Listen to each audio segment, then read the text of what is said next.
It starts as a gut feeling, I suppose, a subtle shift in the atmosphere.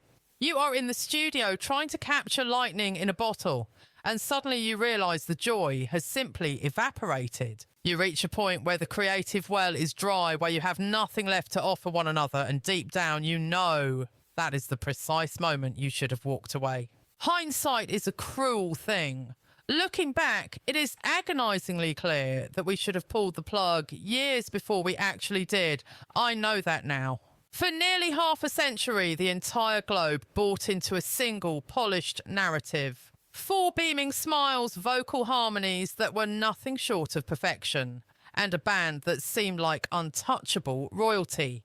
But consider this chilling possibility. What if that fairy tale was barely scratching the surface of the truth? Now at the age of 79, Benny Andersson has decided he is done protecting the secrets. He has finally chosen to shatter his silence. The bombshells he is dropping regarding his lifelong collaborator Björn Ulvaeus are threatening to dismantle the very bedrock of one of history's greatest musical legacies. We're not talking about simple disagreements over melodies here.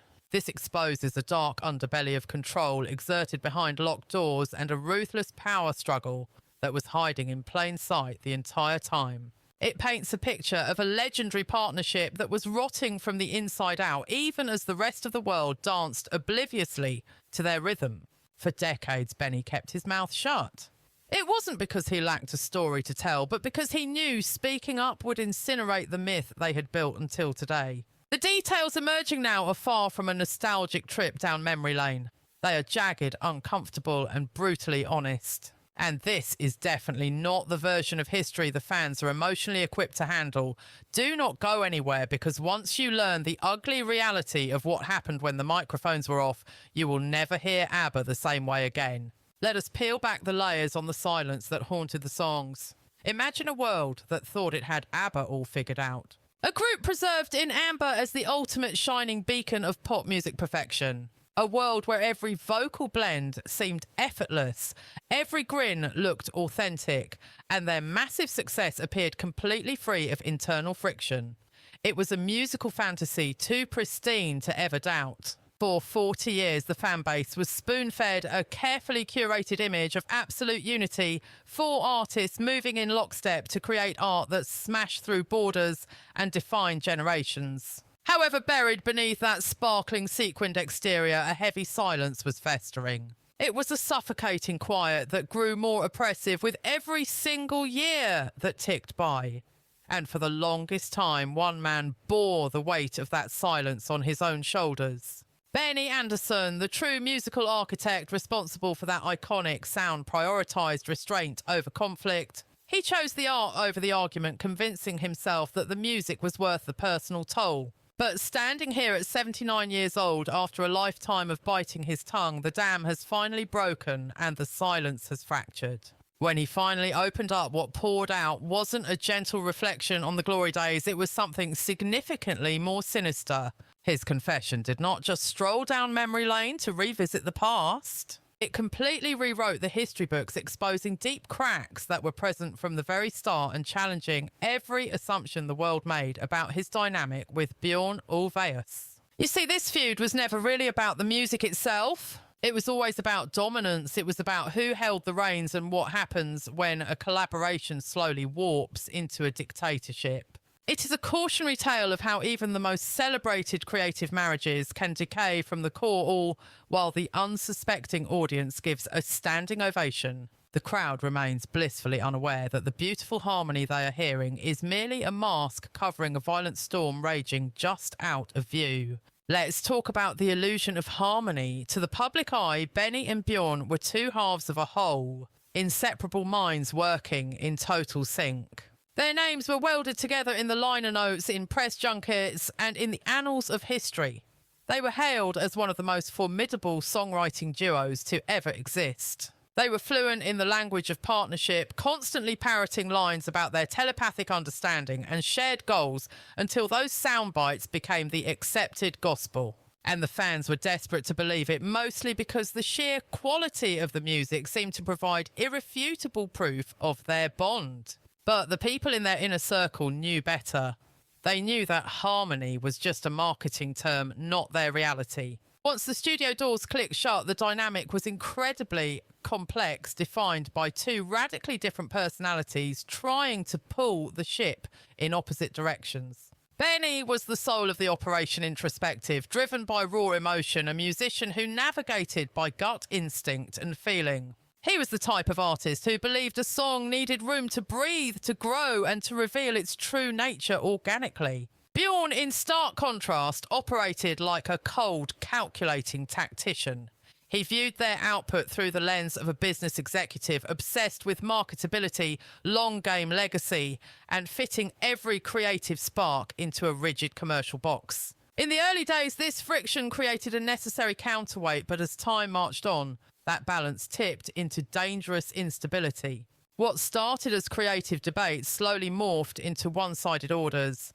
Suggestions stopped being options and started becoming decrees. The relationship, which had started on a level playing field, quietly reshuffled itself into a strict hierarchy. Benny felt the shift early on, though he found it difficult to put into words because from the outside, looking in the machine was still printing money.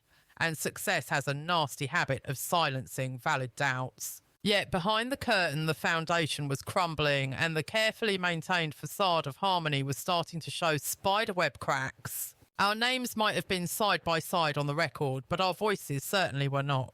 In the public arena, every track bore both their signatures, a symbolic flag of unity, implying that they split the workload and the inspiration 50-50. But in the privacy of the recording booth, the truth was far more uncomfortable to digest. Benny would walk into the session with raw, soul-stirring melodies, bringing in fragments of pure emotion that he had poured his heart into. Instead of a collaborative moulding process, melodies were often hijacked, with Björn taking raw gems and completely re-engineering them to suit his solitary vision, frequently bypassing any group discussion and rarely offering a nod of gratitude to the original spark. It became a common occurrence for verses to be surgically altered long after the recording lights had dimmed and everyone else had gone home for the night.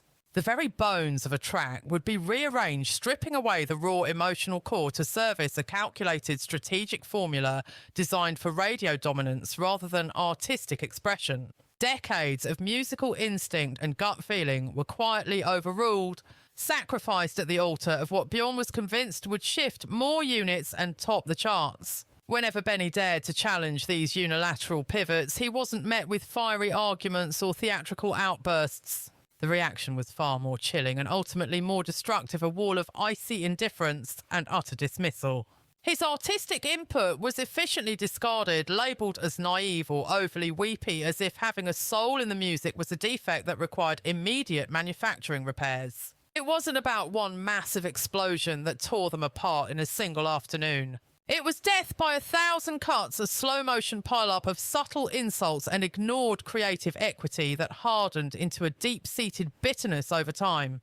By the time the calendar flipped toward the end of their golden era, sources suggest Benny felt less like a founder and more like a guest in a house he had built.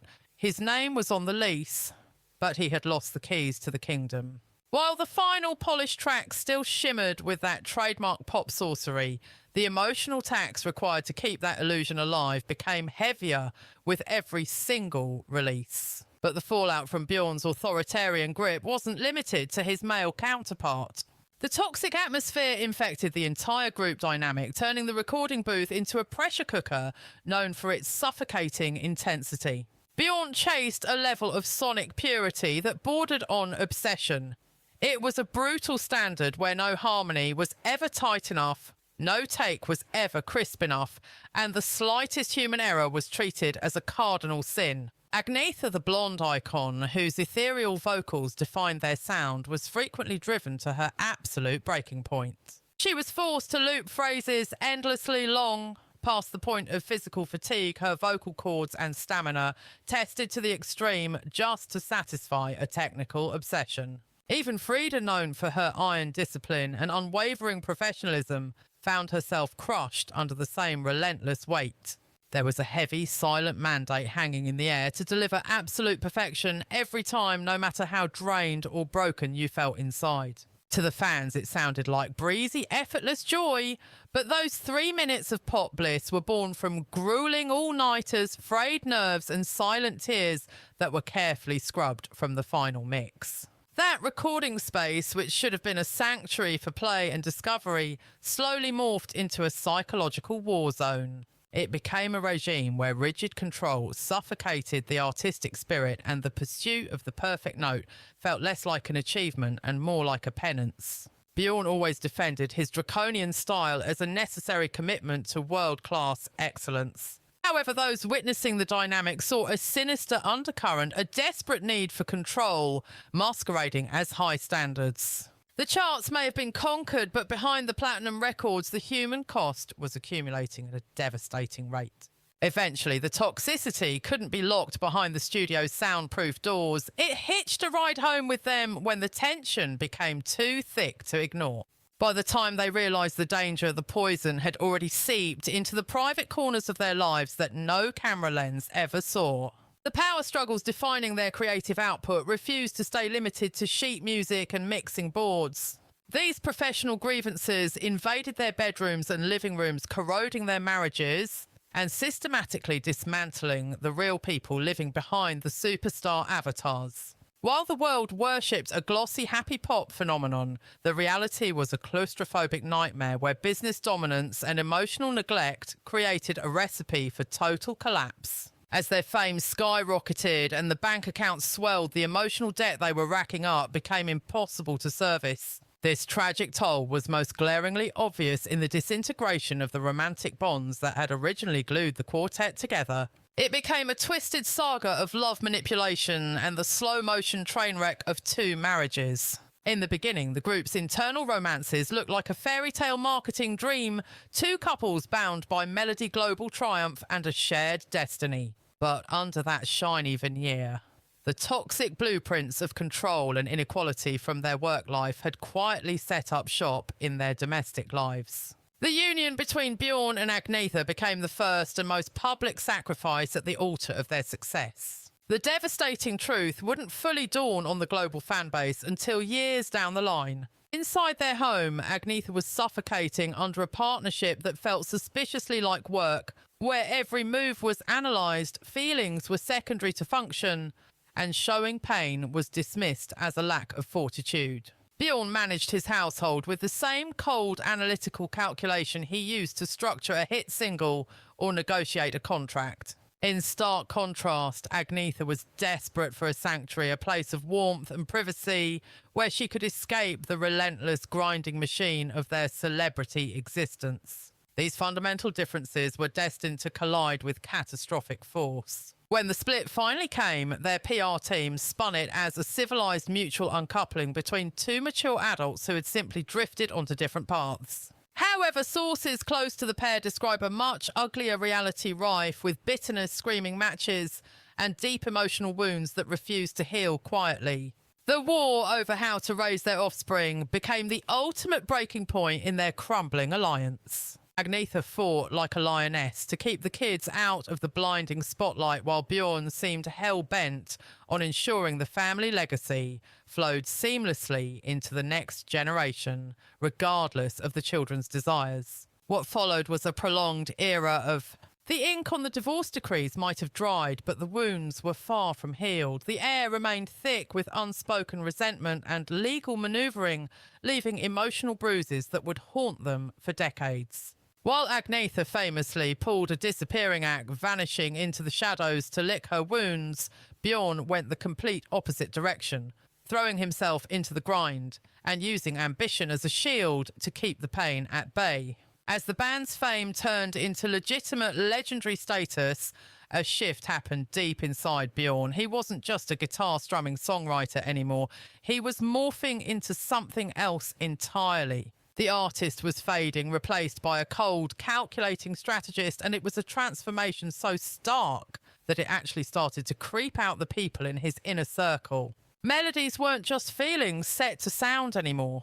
They were assets, and the catalogue became an empire that Björn felt a burning need to defend, expand and squeeze every last cent out of. Benny was still the soul of the operation, deeply in love with the magic of creation, but Björn became obsessed with the fine print, focusing relentlessly on ownership stakes, corporate structure, and absolute control. We saw an endless parade of lucrative offers roll in, from massive licensing contracts and museum curation deals to the constant feverish whispers of high-stakes reunions. Even those high-tech virtual avatars that came later weren't just some artistic experiment or a love letter to the fans. They were something far more calculated. They were tactical strikes meant to keep the brand relevant and dominant forever, because Björn didn't look at the past with nostalgia or care about preserving memories. To him, history was just intellectual property to be managed, optimised for maximum yield and leverage. But for Benny, seeing their shared soul treated like a stock portfolio felt like a knife in the back. Björn began to strangle the joy out of the logistics, tightening his grip on every single financial decision until he was the only one steering the ship. It got to the point where Benny, the musical genius behind the sound, felt like a stranger in his own house, sidelined in the very legacy he helped build brick by brick. The late-night creative talks were gone. Now every conversation was a negotiation, transactional and cold, completely stripped of the warmth and brotherhood they used to share. That famous friendship that defined the group rotted away, turning into a frosty business alliance held together by nothing but ironclad contracts and legal obligations. It wasn't just happening behind closed doors either. Everyone in the industry started to notice the vibe shift and spoke about it in hushed tones. Björn's negotiation tactics turned ruthless, especially when it came to royalties and writing credits, and people who used to admire his sharp mind were now totally alienated by his aggression. Quietly, bridges were burned, doors slammed shut with zero explanation, and the rumour mill went into overdrive about a man who cared more about profit margins than people. We are talking about a nasty saga of lawsuits, betrayed loyalty, and a legacy getting dragged through the mud. When you demand total control, you invite conflict, and that inevitably ends up in front of a judge. As the years rolled on, Björn got bogged down in messy legal disputes that were the polar opposite of the happy, upbeat pop songs the world loved them for. Ugly accusations started flying around, claiming that contracts were manipulated and massive chunks of profits were being withheld from rightful owners. There was even talk of retroactive changes to deals, essentially rewriting history on paper so that the numbers conveniently tipped in his favour. Sure, some corporate types called it smart business, but plenty of others saw it for what it was: ruthless, predatory greed. And let me tell you, these fights took a massive toll on his soul and his reputation. Old friends and allies started backing away, slowly creating distance between themselves and the man they once knew. Nobody wanted to get tangled up with a guy whose obsession with dominance had become completely uncompromising and toxic to be around. The industry's respect curdled into caution. People still admired the success, but they were weary of the man behind it and kept their guards up. He might have walked out of those courtrooms legally untouchable, but the trust was shattered forever, and you simply cannot buy that back, no matter how rich you are. For Benny, watching his partner turn into a litigant was heartbreaking, a complete disillusionment regarding the friend he thought he knew so well. Those beautiful songs they wrote in a burst of joy were now being dissected by lawyers in stuffy courtrooms, their meanings twisted and distorted by arguments over percentages. The shared dream of two young musicians had curdled into a deep well of bitterness that poisoned everything it touched. The entire legacy was getting eclipsed by petty disputes that never should have happened in the first place. And it is a cruel, cruel irony. The very music that brought millions of people together was now the soundtrack to their own division, resentment, and shattered loyalty. It turned into a tragic tale about genius, the fragility of memory, and the crushing loneliness that comes when you need to control everything. But here is where it gets truly dark.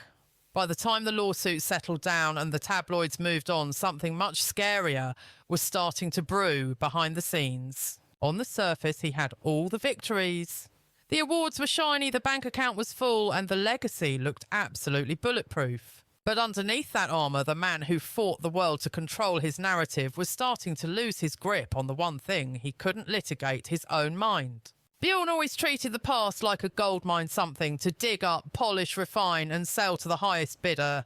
But Father Time is undefeated, and he has a nasty way of reclaiming things, even from the most brilliant controlling minds on the planet. It started off subtle, just little slips, where he would brush off moments of forgetfulness, blaming it on burnout, or the price you pay for working non-stop for 50 years. Maybe he would drop a lyric he wrote 40 years ago, or completely blank on a story he had told 1,000 times before. At first you could laugh it off because the guy wrote a mountain of songs, but the people closest to him stopped laughing when they saw the pattern emerging. They watched him loop conversations, getting stuck in circles, while clear memories started to blur, and his razor-sharp recall began to dissolve into a fog of uncertainty. For a lyricist, a man whose entire existence was built on words and storytelling, losing his memory wasn't just a health issue. It was an absolute existential nightmare, and the irony of it is enough to break your heart. The brilliant mind that crafted the stories of millions of listeners was now struggling to hold on to the chapters of his own life. First came the anger, then the sheer terror, and finally the denial. Instead of resting, he doubled down, burying himself in work and hoping that if he stayed busy enough, he could outrun the decline. While the tabloids might have painted a picture of a man finally moving on, getting hitched again and looking outwardly settled, the reality behind closed doors was a complete disaster for his private life. He had checked out emotionally, burying himself in his work the second things got too real or whenever a moment of genuine vulnerability tried to surface. His kids weren't blind to it either. They grew up with a dad who was physically standing in the living room but mentally drifting 1,000,000 miles away. He became obsessed with curating his legend instead of bonding with his family, planting seeds of deep bitterness that no amount of fame, money, or public success could ever hope to bridge. It is a classic tragedy as his memory started to foggy and fade, his grip on control tightened like a vice. The more chaotic and uncertain he felt on the inside, the more he tried to micromanage the world outside, creating a toxic loop that drove everyone away while he convinced himself he was just protecting the empire. Slowly but surely, Björn's world shrank down to nothing. The phone stopped ringing with calls from old creative partners who just couldn't take it anymore. Even his oldest pals started dodging his dinner invites, and every conversation turned into a stiff, guarded business transaction instead of a friendly chat. That charisma and warmth everyone used to love gone, vaporized. It was replaced by a cold, calculating professionalism and an emotional wall 10 feet high. The few people who stuck around weren't there because they loved him anymore. They were just too afraid or obligated to challenge a man whose need for total control had turned into immovable stone. Boardroom meetings turned into ice baths, social hangouts became virtually extinct, and the laughter in the room grew thinner and thinner. This guy who used to feed off the creative energy of others ended up completely isolated, surrounded by stacks of legal paperwork and dusty archives that screamed louder than any friend ever could. Even when there was a major milestone to celebrate, the vibe was hollow, totally stripped of any shared joy or authentic connection. And all the while, Benny was watching from the sidelines, absolutely exhausted and torn apart by the train wreck he was witnessing. He realised this wasn't some overnight flip. It was the inevitable crash after years of choosing power plays over honest talk and corporate strategy over human empathy. The saddest part for Benny wasn't the arguments or the legal disputes. It was seeing his hero trapped in a prison built by the very ambition that had fueled his massive success in the first place. For decades, Benny had bitten his tongue and chosen restraint over confrontation. He operated under the belief that silence was the price you paid for peace, hoping that time would smooth over the rough edges. But he was wrong. Time didn't heal those cracks. It ripped them wide open. Every forced reunion project, every new commercial venture, and every strategic move made without his input just hammered home a painful truth. It proved that the legendary partnership the world idolised was dead and buried. It only existed as a corporate logo and a branding exercise now. Going back into the studio, which used to be electric and exciting, turned into an emotional nightmare full of thick tension and heavy unspoken resentment. Fuses became shorter patience, hit zero in record time, and people started storming out of rooms way more often than they stayed in them. We are talking slamming doors, shouting matches, and sessions ending abruptly before they even really started. Those deep all-night conversations they used to have were reduced to awkward one-word answers. The brotherhood was gone, replaced by a freezing cold tolerance of one another. When Benny looked across the mixing board, he didn't see a collaborator anymore. He saw a gatekeeper gripping the legacy with an iron fist rather than open hands. The emotional gap got so wide it was impossible to overlook, and eventually it became impossible for him to stomach any longer. Finally, breaking his silence wasn't about getting even or being petty. It was an act of survival, a desperate move to take back his own story after being pushed into the shadows for so long. It was about shattering the happily ever after myth. You have to understand, for ages, the name ABBA wasn't just a pop group to people. It was a symbol of unbreakable unity, a mythological bond that fans held onto desperately long after the record stopped spinning on the charts. They were sold to the world as something eternal, completely immune to the ego-driven rot that destroys most bands, a rare unicorn in a dirty industry.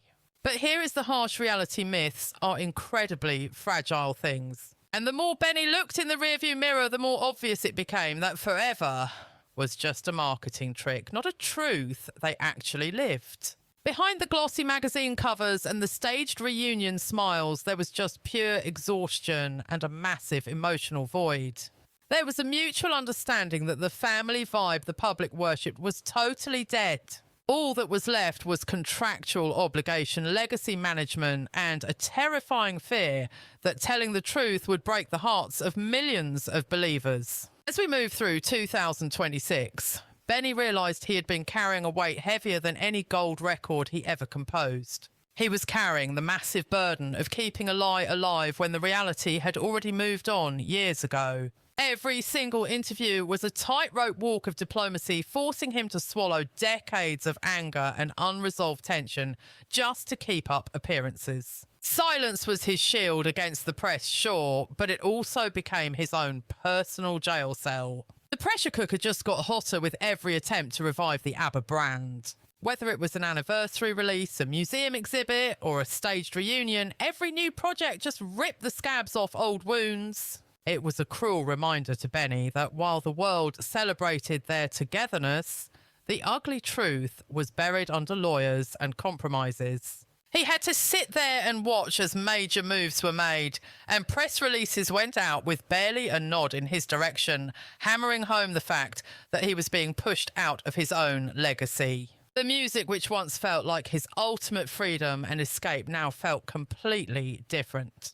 There was a suffocating weight to the atmosphere, a heavy burden, where every familiar chord seemed to vibrate with the echoes of conversations that were cut short and bitter conflicts that never found a resolution. While the adoring crowds basked in the warm glow of nostalgia, Benny was left listening to the haunting whispers of ghosts from the past. When rumours of a reunion first began to circulate, the public painted a mental picture of heartwarming, healing, tearful reconciliation and a triumphant return to perfect harmony. However, once the cameras were off and the doors were closed, that sense of closure was completely non-existent. The sit-downs were courteous but incredibly frosty, operated with a rigid structure rather than genuine warmth, while a thick fog of unresolved resentment filled every corner of the room. Ancient grievances and deep-seated disagreements were never brought to the table. They were actively sidestepped, creating a silent pact to obsess over schedules and logistics rather than facing the uncomfortable truth. For Benny, these high-profile reunions didn't feel like a celebration of their shared history. They felt more like elaborate, hollow performances. They were nothing more than carefully scripted scenes choreographed to bolster a profitable myth rather than offer any glimpse of their actual reality. The laughter on stage felt practiced and stiff, the camaraderie was visibly restrained, and the excitement was dampened by the crushing realisation that the unique bond which once ignited their creative fire had eroded into dust long ago. Sure, the music could be technically recreated and the glossy image could be polished up for the magazines, but the emotional tether that once connected them was severed beyond repair. Björn, who always kept his eyes locked on the commercial horizon, ploughed ahead with unwavering confidence and a business-like determination. He was intent on framing every single reunion event as a monumental victory for their legacy and a testament to their enduring brand power. Benny, on the other hand, felt a growing sense of alienation, constantly questioning if keeping this pristine myth alive was really worth the immense personal toll it was taking on his soul. Every forced appearance chipped away a little more of his resolve, pushing him relentlessly toward the difficult question he had been dodging for decades. Just how much longer could he keep up the charade, pretending that the wounds of the past hadn't cut him deeply? Eventually, holding his tongue stopped feeling like a noble sacrifice and started feeling like a dirty, dishonest lie. It began to dawn on Benny that protecting the fairy tale story of the band meant he had to suffocate his own voice, and the price tag for that silence had simply become too astronomical to pay. His introspection wasn't driven by petty bitterness or a desire for revenge, but by a starving need for raw honesty, for validation, and for the closure that had been withheld from him for over 40 years. Breaking his long-held silence wasn't a tactic to tear anyone down or destroy reputations. It was fundamentally about taking back control over a narrative that had been whitewashed and simplified until it was unrecognisable. He desperately wanted the world to grasp that artistic greatness can sit side by side with profound personal pain. He needed people to see that the most beautiful melodies can be birthed from deeply fractured relationships, and that achieving perfect harmony on a vinyl record implies absolutely nothing about harmony in real life. As his confessions finally trickled out into the open, the fan base was abruptly forced to reckon with a version of the band that was far more complicated than the glossy posters suggested. It was a version that felt significantly less magical and fairy tale-like, but infinitely more human and relatable. The fantasy didn't vanish into thin air, but massive cracks appeared in the porcelain, exposing the grueling emotional labour and the personal sacrifices that had been buried beneath the glittering sequins for so long. When the world finally stopped to listen, when Benny's true feelings finally hit the public consciousness, the reaction wasn't an instant explosion. Instead, the realisation spread slowly and steadily, like a spiderweb fracture creeping across a polished floor that millions had walked on for decades without ever looking down. Fans who had spent their entire lives viewing the group as the ultimate symbol of unity suddenly found themselves reanalysing every lyric, scrutinising every interview, and looking at every smiling photo with a suspicious new perspective. Things that once felt timeless, pure and uncomplicated now dragged a heavy shadow behind them, and the history that people thought they knew by heart began to feel uncomfortably partial, as if half the pages had been torn out of the book. This wasn't your typical tabloid scandal built on shocking headlines, illicit affairs or dramatic criminal accusations. It was something quieter, heavier, and far more unsettling because it challenged a deep emotional truth rather than just disputing facts and dates. The realisation that one of history's most beloved musical partnerships was held together by awkward silence and painful compromise forced listeners to face a harsh reality. The perfection they idolised had always been carefully curated and manufactured.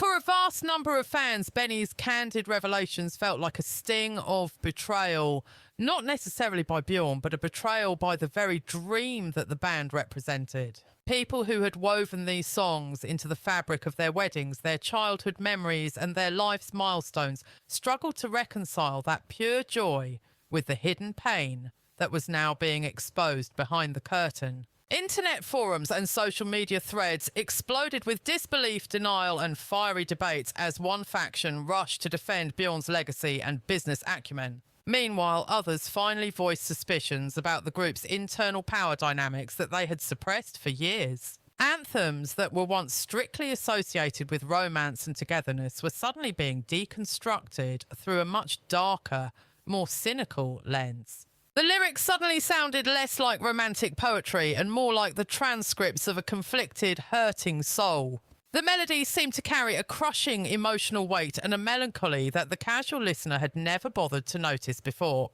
Fans began asking probing questions they had never dared to consider, wondering if the palpable sadness in the band's later discography had been a desperate cry for help all along rather than just a stylistic choice. Yet, for a different segment of the audience, the unvarnished truth brought a sense of relief rather than disappointment. It finally humanized these deities, transforming them from distant, untouchable icons into flawed people trying to navigate immense pressure, blinding ambition, and severe emotional strain.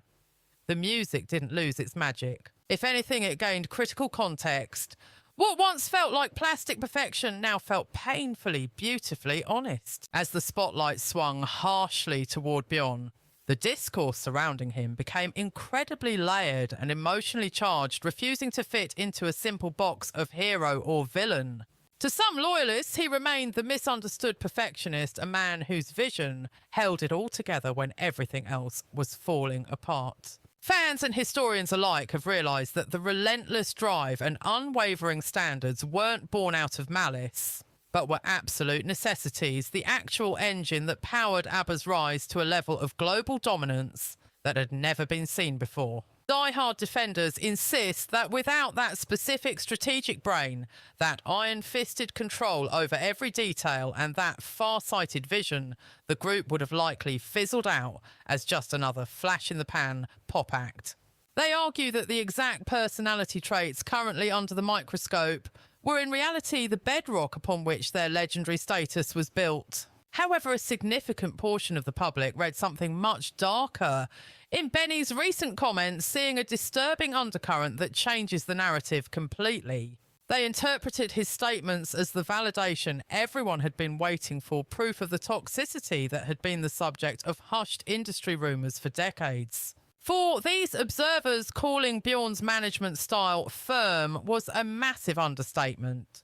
They saw it as straight-up domineering, a style that valued being in charge over working together and prioritised the history books over the people standing right next to him. The narrative shifted to one where his method was squeezing out genius regardless of the human toll, leaving a trail of emotional exhaustion, shattered bonds and silent bitterness in the rearview mirror. It really comes down to perspective. What the loyalists framed as necessary discipline, the critics labelled as oppressive control. And while some applauded his drive as pure ambition, others condemned it as a desperate need to hoard power and a refusal to share the spotlight. Throughout this escalating PR storm, Björn didn't exactly go out of his way to bridge the gap or calm the rising waters. He stayed characteristically tight-lipped, issuing statements that were so carefully calibrated they neither confirmed the accusations nor offered any real comfort regarding the emotional fallout. Everything he said was surgical cold and stripped of any vulnerability, obsessively sticking to the hard data while completely ignoring the feelings involved. He pivoted to track records instead of friendships. In the old days, this kind of stoicism would have been hailed as dignified professionalism. But now, with Benny's raw honesty out in the open, that same cool detachment started to feel much more complicated and suspicious. A lot of onlookers took his lack of words as a silent admission of guilt, a tacit agreement that there was indeed a painful truth buried under all that awkward tension. Conversely, his supporters saw it as unshakable confidence, the behaviour of a man who refuses to rewrite his own history or apologise just to satisfy public sentiment. Regardless of the intent, his refusal to address the emotional elephant in the room only served to push the two sides further apart. This vacuum left the entire fan base, the media critics and music industry veterans, to project their own theories onto the silence. Ultimately, Björn's attempt to stay above the fray didn't shut down the debate. If anything, it fueled the fire. The silence actually amplified the noise, guaranteeing that his place in history will always be debated, not just for the hits he produced, but for the ruthless price paid to get them. One thing has become painfully obvious through this whole saga: a legacy isn't set in stone. It is fluid and shifts as we learn more. You can't deny what Björn achieved, but you can no longer separate those trophies from the human toll required to win them. It is a messy mix of genius and manipulation, artistic brilliance and emotional stiffness, massive success and personal sacrifice. These paradoxes have come to define him far more accurately than any polished biography ever could. That is simply the cost of doing business with the truth. For Benny, finally breaking his silence didn't magically bring him peace. The public backlash was a tidal wave, sometimes hugging him, sometimes attacking him, but always incredibly intense. Scabs were ripped off old wounds as decades-old interviews were dug up. Specific moments were dissected, frame by frame, and what used to be private history became fodder for public discourse. And yet, even with all the awkwardness, there was a palpable sense of relief, a realisation that dealing with the messy truth was infinitely better than carrying the weight of silent resentment to the grave. He wasn't trying to burn the house down or claim that what ABBA did wasn't magical. He wasn't denying the art. What he brought to the table was something you almost never see in this industry, raw, unfiltered acknowledgement. It was an admission that you don't get to that level of greatness without paying a heavy toll, and that bill isn't always split evenly among the members. By refusing to keep propping up the sanitised version of their history, Benny finally took ownership of his own narrative within the group. He asserted himself not just as the guy on the keys, but as a real person with feelings that mattered. The truth didn't ruin the songs, it just gave them a different texture when we listen now.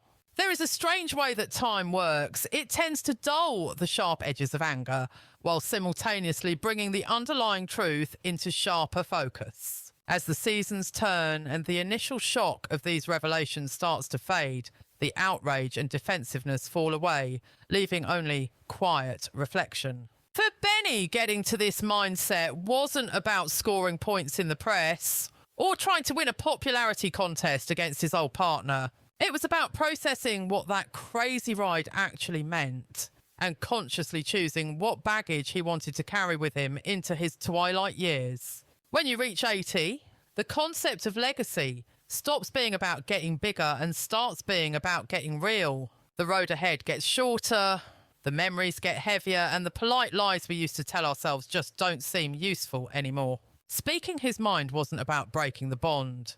It was an exorcism, a way to finally put down a heavy load he had been lugging around in silence for 40 years. So are we looking at reconciliation or just simple acceptance? A lot of the die-hard fans are still desperate to know if Benny and Björn can patch things up, wondering if time can heal the cracks caused by unchecked ambition. But reality is usually less dramatic than the movies. Making peace doesn't always look like forgiveness, and getting closure doesn't necessarily mean you have to get the band back together for a group hug. Sometimes simply accepting things for what they were is the highest form of peace you can hope for. Benny has stopped looking for approval from the partnership that dominated his life. He has found a quiet resolve in knowing that despite the chaos, what they built was truly extraordinary. Even if the friendship was fundamentally broken, the music has a life of its own now. It stands tall, and it doesn't need the fake appearance of a happy family to prove its worth anymore. Björn stands there as a walking paradox, doesn't he? He is a genius, wrapped in ironclad walls, a man the world worships, yet still side-eyes with a million unanswered questions about who he really is. His spot in the history books is guaranteed, sure, but the lens through which we view him has shifted permanently, casting long shadows where there used to be only blinding spotlights. Do not hold your breath waiting for him to confess the heavy toll his ruthlessness took on everyone involved. That chilly silence is not just a defense mechanism, it is the very fabric of his character. You know what they say in this business sometimes, what you scream from the rooftops matters far less than the secrets you bury deep inside the quiet moments. Looking back, calling this group just a quartet of singers is laughable. This was a perfect storm, a messy, beautiful car crash of massive egos, divine timing, ruthless ambition, and very real human brittleness. The reason these tracks still hit home nearly 50 years later isn't just catchy hooks. It is because every lyric was dripping with genuine pain birthed from relationships that were falling apart while the tape was rolling. We are talking about shattering heartbreak, intense craving, and bitter regrets. These weren't just pretty words on a page, they were the scars of their actual lives stitched right into those harmonies, even if they didn't realise they were bleeding onto the tracks. Peeling back the curtain to see the ugly cracks in the foundation does not ruin the songs for us, not in the slightest. It actually gives the music a heavier soul. The highs feel euphoric because you know the hell they went through to get there, and the lows cut deeper because you know those tears were 100% authentic. The legend of this supergroup does not fall apart when you shine a spotlight on the truth. Instead, it finally feels like a whole, complicated, living masterpiece. And for Benny, that raw reality matters way more than a polished lie ever could. If this deep dive changed how you listen to their greatest hits, drop a thought down below. We are dying to hear your take. Make sure you smash that subscribe button so you never miss out on the juicy dark secrets lurking behind the shiny facades of the music industry's biggest icons. If you prefer the messy truth over a fairy tale lie, go ahead and hit that like button right now. We appreciate you sticking around for the real story.